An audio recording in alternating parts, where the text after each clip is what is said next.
by Michelin Wiper Blades. So much fun to watch those guys. Welcome to The Jump. I'm Rachel Nichols alongside ESPN Lakers reporter Dave McMenamin, 2008 NBA champion Kendrick Perkins. Happy Monday, everyone. Coming up, Brooklyn shocked the NBA world when they parted ways with Kenny Atkinson 62 games into the season. We will dig into all the scoop on that and next steps for the Nets. First, though, it's just another game. That's what we heard from many of the Lakers heading into yesterday. You know, 1 of 82, blah, blah, blah. Of course, no one believed a word of it. Even the arena's own marquee had "Battle for LA" scrawled across the top. But actually, it was bigger than even that. The truth is that while the Lakers have spent much of this season reigning over the Western Conference, some high-profile losses to elite teams had raised questions about whether they could really win the NBA title or even get to the NBA Finals. No one is asking those questions anymore, and that doesn't mean the Lakers are going to win. But after this weekend, there should no longer be any doubt that they could, thanks to a blockbuster weekend that started with Friday's win over Milwaukee.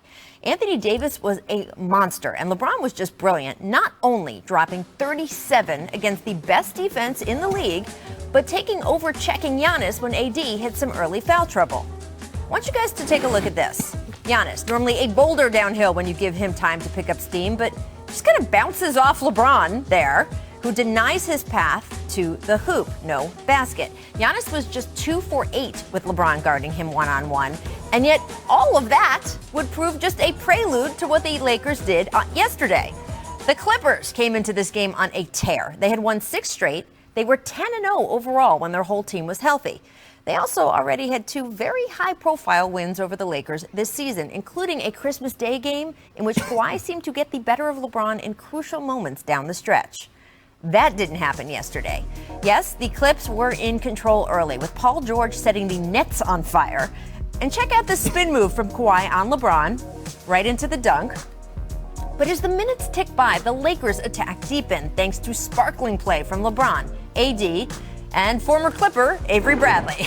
And in the final minutes, when it counted most, LeBron was everywhere, scrambling on the floor for loose balls, trying to draw charges, sinking his free throws, and then this, with 40 seconds on the clock, driving straight to the basket as the crowd, there for what was supposed to be a Clippers home game, serenaded him with MVP chants. Kyle Kuzma went a step further when LeBron got back to the bench, crowning him. And yeah, there you go. Thanks, Kuz. Although not everyone was convinced, here was Patrick Beverley in the locker room. Can you describe the challenge it is defensively when LeBron... No challenge. But particularly the end of the game... No challenge. Can you describe what it's like as a defender to when he tries to force the switches Not hard with at the all. guard? I love Pat Bev and his trash talk, but this was a wastebasket too far.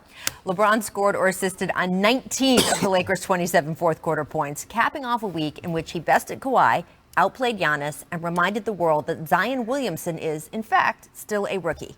As I've noted on the show over and over, Giannis has been my leader in the clubhouse for MVP all season.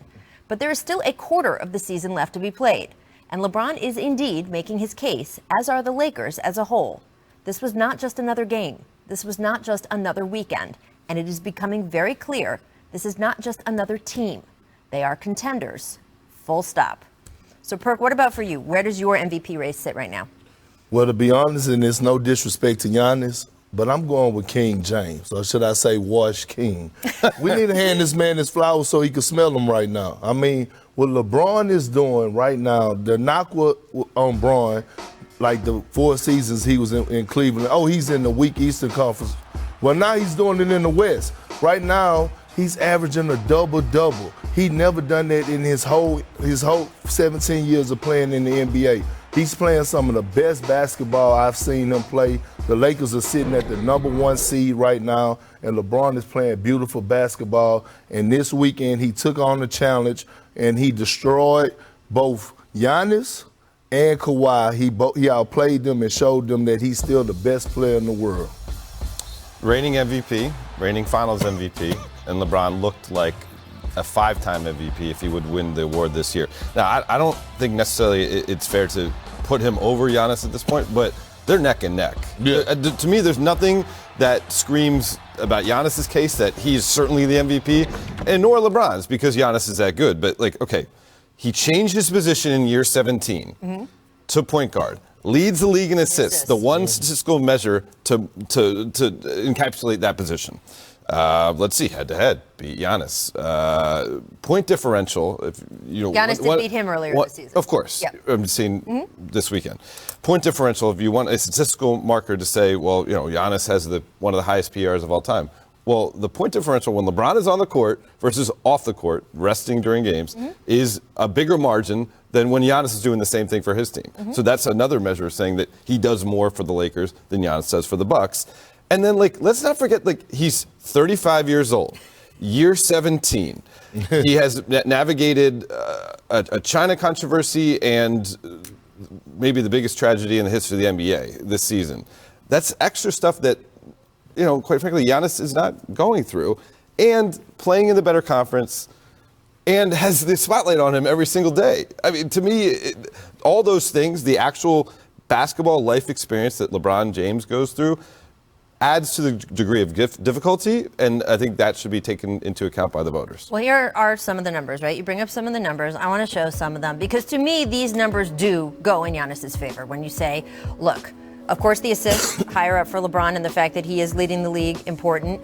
Giannis leading the league in PER, though, and that really is such an important stat for me, right? Your player efficiency kind of encapsulates so much of your impact on the game. And also, if you look at the minutes, Giannis is playing 4 less minutes a game, and yet he's still averaging more points, more rebounds, stuff like that. So that is some of the hard number stuff that, to me, has made Giannis my leader here so far.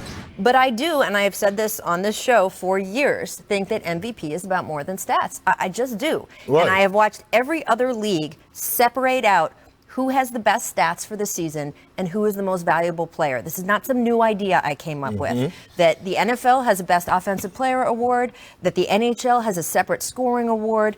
The NBA doesn't do that, and it is in an age where analytics has become so important, and to me, rightly so. We have leaned on stats more and more every year that we have gone through and voted for MVP. And I do think value comes into play with leadership. Now, I think both of these guys have been very good leaders, but I do think some of the stuff you're talking about does have to come into account. The fact that he went out and recruited Anthony Davis, that he has made Anthony Davis so comfortable and into the monster that he is, and really let AD's game, which was so strong in New Orleans for so many years with no help, have a place to flourish. And this has been able to work when the narrative going into the season was, hey, Kyrie didn't want to play with him anymore, Kawhi didn't want to come play with him, Paul George didn't want to come play with him, that sort of thing. So there's a lot of different factors that come into play for me with this, and I do think we still have a quarter of the season to go. So my money is on both of these guys, making it a really good race. I just think we do have one. Go for it. Just one more quick point. If it's a tie, and maybe some people don't look at it as a tie, but I kind of look at it like a tie. If it's a tie, the tie should go to the better basketball player. Who's better at playing basketball? Right. It's LeBron James. Well, I mean, he does so many more things. I mean, Giannis is a great rebounder. Giannis is an incredible basketball player, but he can't do the things to manipulate a defense the way LeBron can. We got to move on, but take a look at how Las Vegas has moved things around. These were their MVP odds on Friday. These are the MVP odds today after this weekend. Pretty interesting. All right, the weekend, also the first time since 2009, the Lakers had consecutive wins against teams who are at least 20 games above 500, right? So do those two victories, both at Stable, do you think that makes them title favorites? Are you willing to go that far? JaVale McGee was. I know. JaVale McGee said last night, we are the best team in the world. And he should be pounding out his chest after that weekend. I think we had a pool of contenders coming into this season because Kawhi left Toronto. They fell off the kind of favorite list. And Golden State, obviously, that dynasty was broken up, so they fell off the favorite list. The contenders were Lakers, Raptors are still Clippers. there on the record list, though. Sure, but in terms of favorites, Yeah. Lakers, Clippers, Milwaukee were the teams.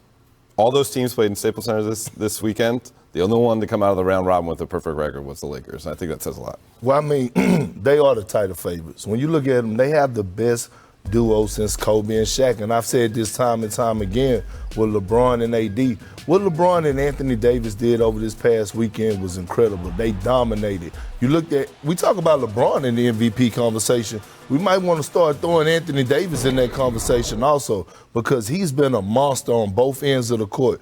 He's already the front runner for Defensive Player of the Year.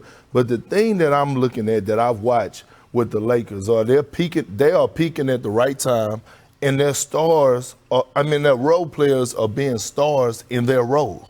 You look at guys like Dwight Howard, who had a great game against Denver. You look at a guy like Avery Bradley, who had a great game last night, and Caldwell Pope. You're looking at guys like Caruso, who comes in and changed the game. So I think right now they're finding their niche. And I must say, I got to give credit to Kyle Kuzma, because although offensively last night he didn't put up 20-plus points or whatever the case may be, but he still finished the game with 10 rebounds, crucial offensive rebounds. He impacted the game in other areas. And right now, the Lakers are hitting their stride, and guys are knowing their role. And shout out to Coach Frank Vogel and his coaching staff, because he's put these guys in position, especially defensively, to be successful. Yeah, Frank's done a great job. Kuz had that great defensive game against Boston. I thought that was really notable. Look, I'm not going to take one loss in any of these teams, right, to say, oh, that means they're better, right? Milwaukee beat the Lakers earlier this season. The Clippers beat the Lakers twice this season. I'm not going to say this one game puts one over the other, but I do think it's clear these are the three teams, and that is being with respectful to the defending champions, who I think are also making a case to be there right at the end in the East. But I would put these three in the top class, and it just makes it fun for the rest of us. It's been a while since we didn't feel like we knew who was probably going to win the NBA title, and now I don't think anyone can say that with certainty. Coming up, just over 5 weeks remaining in the season, can the Pelicans, Kings, Blazers, or Spurs crash the Grizzlies playoff party out west? The race for 8th, my favorite, continues. First, though, it's time for our distant replay. This is from this date 20 years ago. As you like to say, I was born, but not yesterday. Missed defense late in the fourth quarter of Pacers-Mavs. Watch TJ Warren guarding Luka. Now, over the course of the single possession, Warren fouls Luka 3 times in nearly the same spot on the floor, eventually fouling him out of the game. Oh. Don't you ask for a switch here, Dave? I'm just adding this to the Luka lore resume. You know, obviously the Rookie of the Year and the MVP in the EuroLeague. Fouled out TJ Warren in like 3 seconds. Right? That's when your pride get in the way. Like, you got to call for a double team. Right? I think TJ pride was in the way, and it's not going to happen with Luka. His elbow was in the way, his hip was in the way, several body parts were in the way. Make wisdom. The ageless wonder, Mr. Vince Carter, dropping a defender with a pump fake, hits a 3. Oh. Woo. All right, so that was Friday. Here's Saturday, though. He was switched onto John Morant, wasted no time fouling him to avoid any embarrassment going to the hoop. I think, look, Vince knows a dunker when he sees one and did not want to be the kind of person who was caught sleeping on the young kid. I'm just surprised that I'm just amazed that Vince is still playing this game at 57 years old. This is impressive. Hey, shout out to my boy VC. He's still playing it at a high level. He's come of age in the social media generation, so he knows how to make moments. Right. He also knows how to avoid moments. How to avoid moments. It's true. My favorite tweet all year was someone saying, I can't wait to tell my son all about Vince Carter and then take him to a game to watch him play. Miss Gravity. Zion had some competition for the best dunks of the weekend. Check out Dayton. Obi Toppin. All right, so OB. OB. Who are you rating highest, Dave? For this sampling size, yes, I'm going with Obi. I'm going with OB too. Through the legs in the middle of the game, I know Giannis did the windmill, but through the legs in the middle of the game, you just don't see. By the way, this kid was a 1-star recruit coming out of high school, by the way. Well, you know what they say. Yeah. Show them, right? You don't like what they say about you? Show them. This kid's showing them. Zion dunk was pretty good. Yes, it was. Just saying. Welcome back. Time to check out West 4. The race for 8 continues. Down the home stretch we come.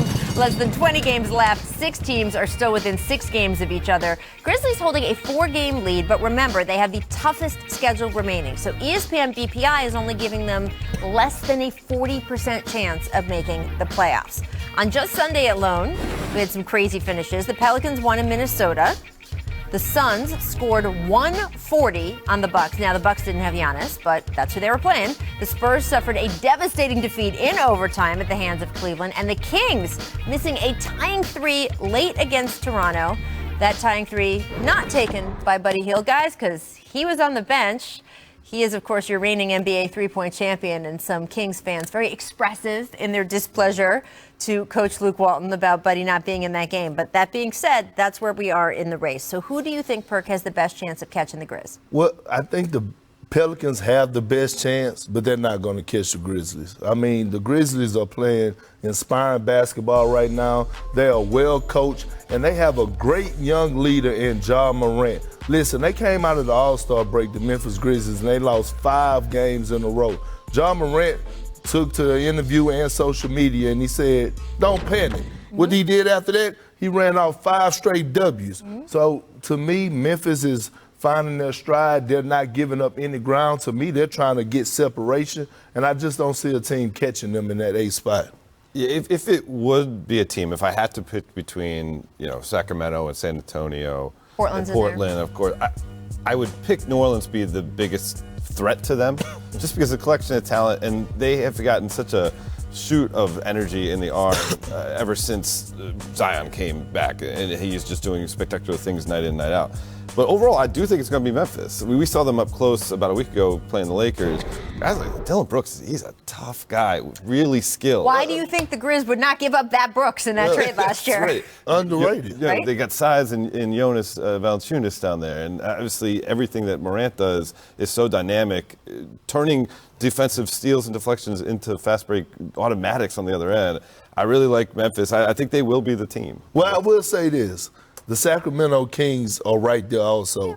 And since Luke Walton made that big adjustment with moving Buddy Hield to the bench and having them come off the bench, the Kings have been rolling. So I wouldn't count them out, but to me, it's not even a debate. I think Memphis is going to lock in at AC, and I think they'll be playing the Lakers first round. I love that tweet you mentioned. I love Ja Morant's confidence. He obviously, we've seen him. He's gone at James Harden. He is not afraid of anyone this year. And to be able to have that presence of mind as a rookie and that leadership, again, this kind of goes back to the MVP conversation. When I make decisions about Rookie of the Year, the leadership that Ja has shown has been spectacular. Yes. And as we dwindle down in games, they are only looking more and more secure. But the race is on. There are teams trying to catch them.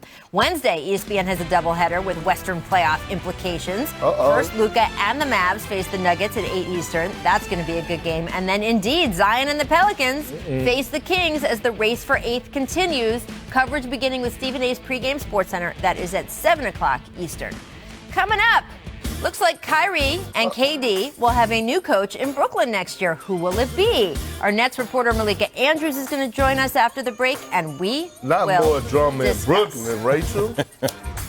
Welcome back to The Jump. Still joined by Dave McMenamin, Kendrick Perkins. We now say hello to ESPN NBA reporter Malika Andrews. Always very happy when she's on set. We just saw a recap of yesterday's thrilling battle for LA, but the fun didn't stop when the game ended because, we noted at the top of the show, here's what Clippers guard Patrick Beverley had to say post-game about guarding LeBron James. Can you describe the challenge it is defensively when LeBron, No challenge. but particularly the end of the game? No challenge. Can you describe what it's like as a defender to when he tries to force the switches Not hard with at the all. guard? It's not hard at all, Dave. It's not hard at all. Oh, Patrick Beverley. The petty king. He needs to get the petty crown after that. I mean, you know what? I shouldn't surprise me. It's the same guy that went on Woj's pod over All-Star break and detailed what the Clippers championship parade is going to be like. I will say he has it out here because literally LeBron didn't score on him yesterday. There was not one possession where he guarded LeBron and LeBron took a shot and scored. So there's not really a challenge if no one scored on you. There That's you his go. out. Maybe he has the secret sauce he could give to the rest of his teammates LeBron did score on. I don't know. There Perk, you what do go. you think? I'm going with like my grandparents used to tell me, God bless his heart. He don't know no better. I thought he was gonna say, if you don't know something nice he don't to know say, no don't better. say I mean, it, like, but- come on, Pat. I love the energy. I love that you're not backing down from Braun, but you can't be serious right now. This is almost like the Draymond and Charles Barkley conversation. Like, he don't even believe it. He don't even believe it. But this is what Patrick Beverley does, right? This is his job. He is the rallying guy. This is what he is supposed to do. So can you blame him? I'm sure LeBron will have something, maybe not to say about it, but to show about it later. Well, so much of what Pat Bev does is, I think, by the way, more than just chatter. I think when he gets in Russ Westbrook's ear, right, and baits him into taking some threes by saying, you can't do this, the blowing, right, the whole thing, that's not just him being like a little mascot. That is him making a pretty serious contribution and getting in guys' head. We have seen him do that with other guys. We saw him really make Kevin Durant uncomfortable for part of a series against the Warriors. But when part. No, go ahead, Rachel, because I was just about to say, listen. But this trash talk to me, that's the only thing I was going to say, is this to me is not constructive, only in that, look, you wouldn't like him when he's angry, right? That line? I mean, I don't think maybe making this kind of trash talk to a guy who just beat you and did it pretty thoroughly in his one-on-one matchups is smart. Then again, I'm a Pat Beverly fan, so I'm going to just roll with it. Trust him. We'll see what happens in the next time. I don't know. Malika, by the way, the line of your grandmother, it was from Steel Magnolias. If you don't have anything nice to say, come sit by me. That's the better line. If you can see here in 3 games this season, Pat Bev matched up with LeBron 20 times in the half court. LeBron shooting 50% from the field. The Lakers have 130 offensive efficiency in those matchups. So yeah, these are good numbers. That's all I'm gonna say.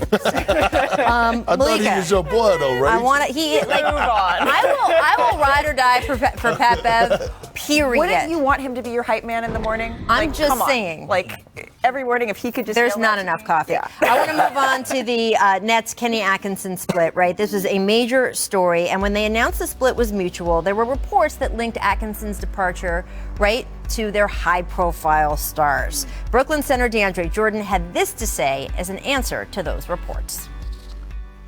What's your take on it, especially since everybody knows that you're close to Kyrie and KD?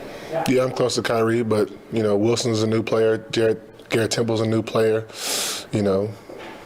so. None of them carry the same type of weight, though. You know that. We're all new players. So if you go say new players, put it on all 8 of the new players. Okay, so then there's been some... But I think whatever you're saying and whatever the reports are bull. So. Tell us how you really feel, DeAndre. What are you hearing, Malika? You tell us how you really feel. He always will, especially in a hat like that. But, I mean, there's a fine line to draw here, right? Because it is true from what I've been told that usually when teams say there is a mutual splitting, that's a spin or there's something else going on there. But in this case, more so than most cases when you hear that, that is actually what was going on here. It's not that Kenny Atkinson was afraid or didn't want to, or Kyrie and Kevin Durant went to management and said, we can't work with him anymore. From what I'm told, that's not what happened. What did happen was over the course of the season, Kenny Atkinson has worked for the last couple of years to build up a culture that was so attractive that it brought Kevin Durant and Kyrie Irving there. But as we all know, when you get superstars on your team, you have to make concessions within that culture. And that was a difficult thing for him. What did you see yesterday? Who started at center? Was it DeAndre Jordan or Jarrett Allen? Yep. It was DeAndre Jordan. That's something that was always a concern when he was brought in. Who will that impede on Jarrett Allen's progress? And those are the types of cultural things that Kenny Atkinson was struggling to make and ultimately led him to say, you know what, I agree with you guys. I agree with the organization. I'm no longer the right face for this. You know what? This reminds me of the David Blatt in Cleveland story. When David Blatt was hired as a coach, he was hired to build culture and coach young guys. And Kenny Atkinson, he didn't know that he was going to get Kevin Durant and Kyrie Irving this offseason. But like you said earlier, Rachel, I was born but not yesterday. And I'm not about to sit up here and believe that Kevin Durant and Kyrie Irving didn't play a part or have a say in this, the departure of Kenny Atkinson. Like, I'm not going to believe that. And I think that, because it goes through your franchise guys. So, obviously, it had to be something there. Sean Marks was raised under the great Greg Popovich, so I'm pretty sure information is not going to be leaked, and we will probably never get the full story. But I would not sit up here and believe that KD and Kyrie didn't have a say in who they wanted their future coach to be. It also reminds me of Luke Walton's situation with the Lakers last year, where he probably could have fought and maybe taken some concessions where they had some influence on who his coaching staff was to keep that job. But he canvassed the league, found out that the Kings were going to have an offer for him, and he's like, you know what, this is my right move to continue my career moving forward. There could be like 8 head coaching we are expecting a lot of vacancies. head coaching movement, and some with some good teams, right? Not just teams that have been sort of a perennial disaster. So I am interested to see where all the pieces land. I'm interested to see where the Nets go with this. Do you think that they still want to make the playoffs? Because they keep their pick if they don't make it. I mean, I absolutely think they still want to make the playoffs. So they still want to make the playoffs. Absolutely. And who do you think, what are you hearing about what direction they would go in with their next coach? Well, I mean, I would not be surprised to see Ty Lue as one of those coaching candidates. They want a coach that has experience with stars. Obviously, he has a pre-existing relationship with Kyrie Irving from the days in Cleveland.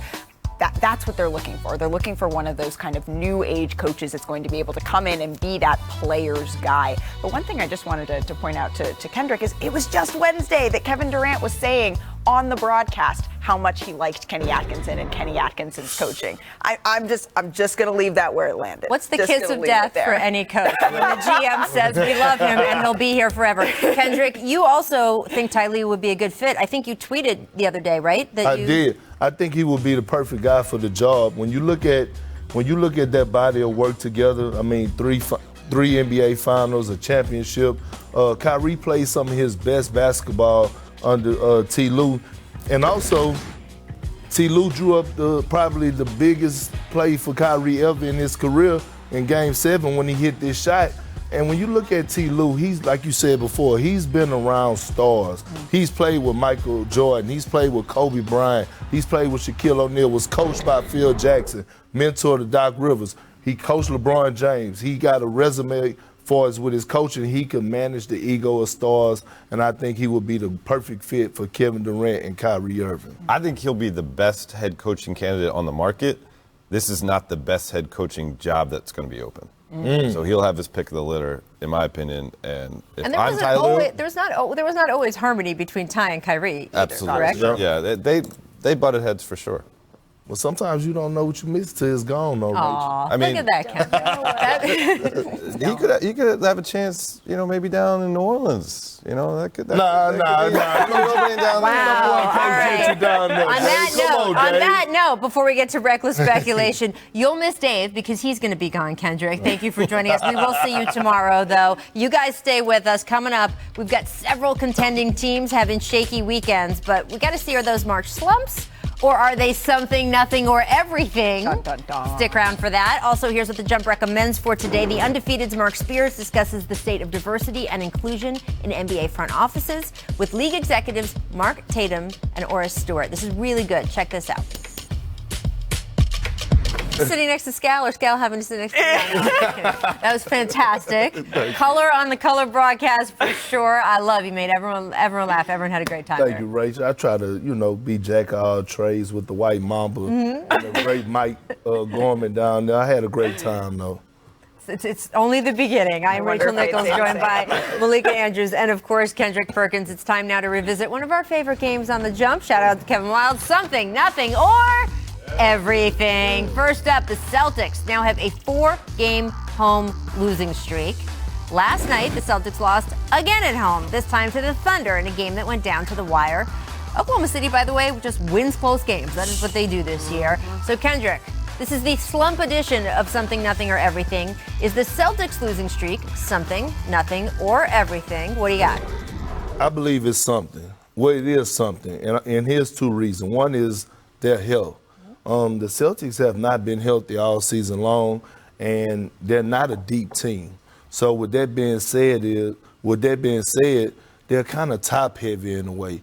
They don't have that scoring fire that they need off the bench, and that's why I think they need to add a piece, whether it's a Jamal Crawford or maybe a J.R. Smith. But they're missing a scorer off the bench, and they're kind of top heavy. I actually was at this game when they played against the Jazz, and both teams scored under 100, but the Celtics lost because they couldn't find a way to get going offensively. It's nothing. It's nothing. Yeah, you can take that. It's nothing. Look, they've been playing against mostly good teams in that run.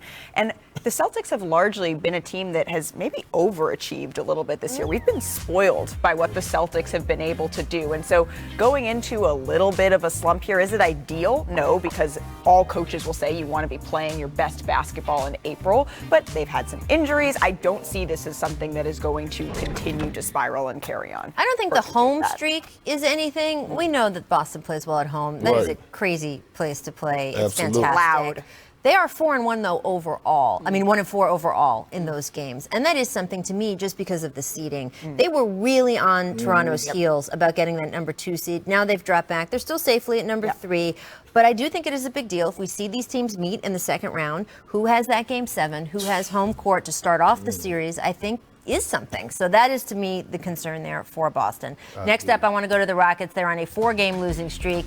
They lost again last night. And it's not just how they're losing, guys. It's how they're losing. This was a blowout at home at the hands of the Orlando Magic. Houston's 4-game losing streak matches a season high. So Malika, start us off. Is this something, nothing, or everything? This is everything.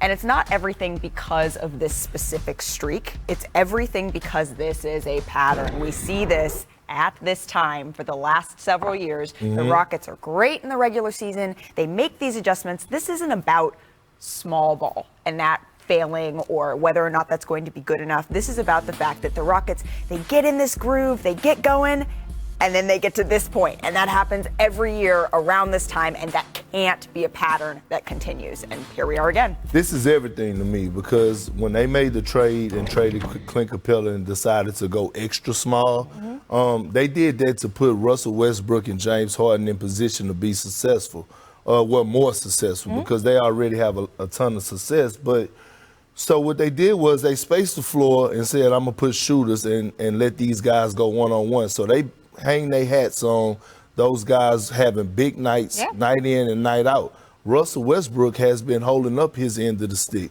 James Harden has been struggling over the last couple of weeks, and it's bad. And because if he struggles the way he's been struggling, they're going to lose games because they're saying, hey, I got 2 former MVPs in their prime, and they could give y'all each have a 40-piece wing dinner, and James Harden is not delivering. And by the way, again, seeding coming into play here. This is the time of year where we watch all this movement, and you go on a streak of losing. It affects your seeding. The Rockets have dropped down to 6th.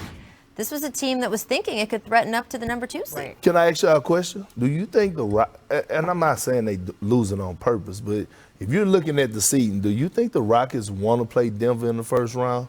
If they could possibly end up at the 6th seed? I'm just asking. Look, I don't think they want to drop down that low. Yeah, right? I wouldn't. It's not about the first round. But we did see some maneuvering in the West last year, right? Where Denver was trying to match up. I think I would rather play Denver than Utah. Well, let's talk about the Nuggets because they have lost 3 of their last 5 games. Saturday, the Cavaliers handed the Nuggets a loss for the second time this season. Coach Mike Malone admitting the Nuggets had a tough loss and continue to beat themselves. All right, so Malika, is the Nuggets losing 3 of 5 something, nothing, or everything? It's something. I mean, teams lose to bad teams all the time, right? It happens. Good teams lose to bad teams. They almost lost to Charlotte the other day. JB Bickerstaff has given the Cavs this resurgence. So, we're gonna say, they played the Warriors 1 game before Steph Curry came back. They were excited to see him coming back. So I'm gonna say all that. But what concerns me is looking at Nikola Jokic and saying, okay, are you ready? Are you hungry? Are you going to come out and play? Or are you going to score 8 points in a game against a bad team? Because you're looking at whether or not your best players can step up and lead. And that's why the Nuggets get lost in the shuffle. It's because you don't see him, who has this amazing versatile skill set, step up and use it in those sorts of games and set the tone for the rest of the team. Well, it's nothing to me. And here's why it's nothing. Because I wasn't high on the Nuggets from the jump. I think that they're a front-running team. I don't think that they have the pieces to actually compete in the Western Conference. When you look at Jokic, he's a Batman. He's not a superstar. You need a superstar in the Western Conference. He's more of a Robin to me. That's a high-end Robin. And at the end of the day, to me, the Nuggets don't have enough. Like I don't trust Harris. Jamal Murray has been up and down. Paul Millsap does not look healthy. So to me, I wasn't high on the Nuggets from the start of the season. So at the end of the day, this is nothing to me, Rachel. Well, look, this was a Believe me. team that was returning more stars, right? Returning more stars than anyone else. A lot of teams had to gel in the Western Conference. Sure. They had their core together. You thought that they would use that as a launching pad into the playoffs. I do think they need to be up and running going into the postseason. I don't think they can get themselves together in a tough Western Conference in the early rounds. Up next, Giannis out at least a few days after spraining his left knee. We will discuss how the Bucks should handle the reigning MVP down the stretch. First, though, it's time for our second distant replay of the day. This one is from this date in 1999. We'll Starbury for you. The big ticket.